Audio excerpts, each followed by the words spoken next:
Chaថ្ងៃនេះអញ្ជើញបងប្អូនទាំងអស់គ្នាមកបេះអាឡឹកនៅចំការទី2របស់ពួកយើងណាយើងមករកមើលអាឡឹកមួយពីរខែងលោបានយកទៅផ្ទះវិញណាបងប្អូនអាទិត្យមុនហ្នឹងគឺមេឃក្តៅចាពេញមួយអាទិត្យហ្មងហើយអាឡឹករបស់យើងគឺវាប្រេះទុំខូចអស់ពី3ទៅយើងបេះបានតែ2ផ្លែចាយើងដាំពូជអាឡឹកធំហើយបងប្អូនប៉ុន្តែដល់ពេលអាកាសធាតុក្តៅវាទៅជាទុំប៉ុណ្ណឹងគឺទុំហើយអាឡឹកនេះឃើញទំហំប៉ុណ្ណឹងឯងប៉ុន្តែធ្ងន់ណាបងប្អូន1.5 គីឡូជាង6 គីឡូអីណាមេឃតែមានភ្លៀង2ថ្ងៃបងប្អូនយើងខ្លាចវាប្រេះហើយយើងមើលទៅប្រហែលជាវាអាចទុំយើងសម្រាប់ចិត្តបេះវាបដ ாய் ទៅចាចាំមើលជាក់ស្ដែងទុំមិនទុំបងប្អូនកាលឆ្នាំទៅនឹងយើងដាំនៅក្រៅផ្ទះបានរៀងធំព្រោះយើងមើលថាប៉ុន្តែនៅចំការនេះរៀងឆ្ងាយដែរហើយវាអស់ធំប៉ុណ្ណឹងឯងបងប្អូននេះគឺតាមផ្លូវទៅចំការរបស់ពួកយើងបើកឡាន20នាទីជាងចាមានដើមតបែកព្រៃនៅតាមផ្លូវឥឡូវយើងមកដល់ចំការយើងហើយចាសិតតែស្មៅញុកទឹមតកាត់អាទិត្យមុនហ្នឹងឯងទីទៅស្មៅឡើងលិចដើមអាឡឹកបាត់ហ្មងវាទៅដើមជាតិទឹកពីអាឡឹកយើងដែរអានោះបាត់ប៉ងស្អាតណាស់បងស្អាតណាស់ដកយកដើមផ្ទះយើងបងនេះអាឡឹកអូយទុំនៅហ្នឹងដើមអាឡឹកនៅឡៃណាស់នេះដើមវានេះស្លឹកងំមុន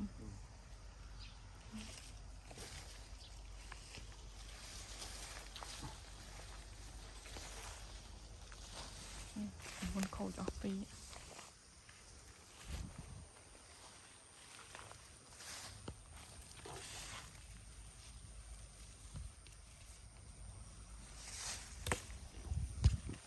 បានមើល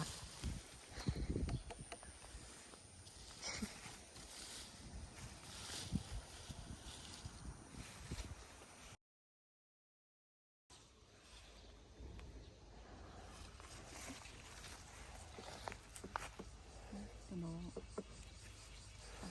បេះហ្នឹង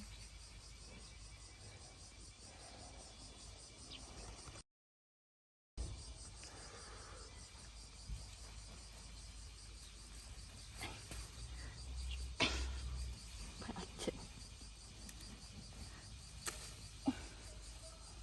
អូខេ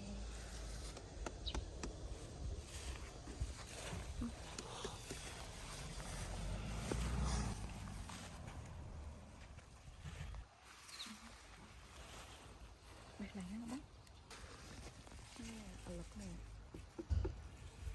គិតថាបដ ாய் នេះ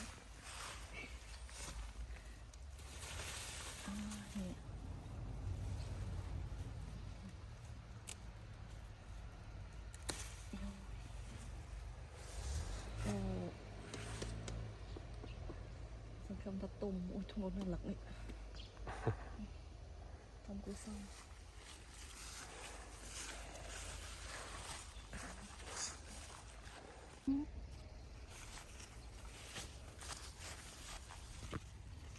ធំ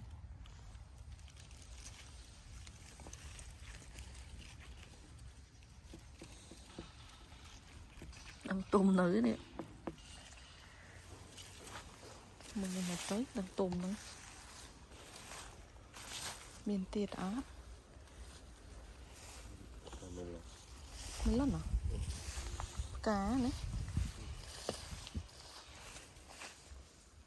này muốn cắt mà đạch bắt bà đấy lấy trên cá thì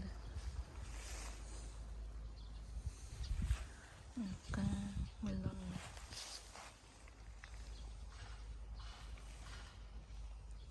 từ sọ sơi prey này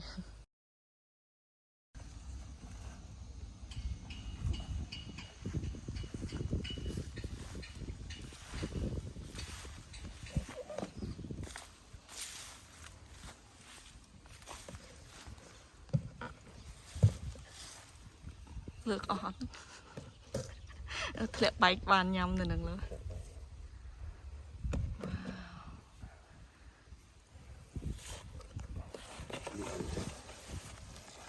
vô không muốn làm cá thì mong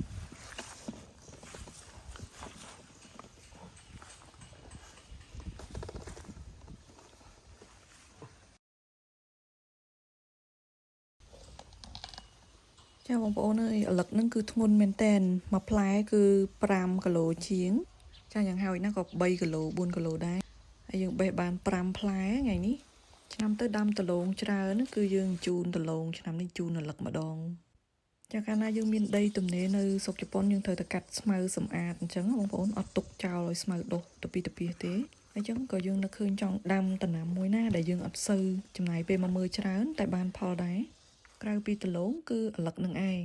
តែក្រៅពីហ្នឹងគឺមានផ្កាម៉ោង4បងប្អូនចាផ្កានេះខែល្ងាងាប់ឥឡូវវាដុះមកវិញណាខែក្តៅចេះវាជ្រុះគ្រាប់ច្រើនណាស់ហើយស្វាមីនឹងខ្ញុំកាត់ស្មៅគឺទុកផ្កាហ្នឹងអត់កាត់ចោលទេចា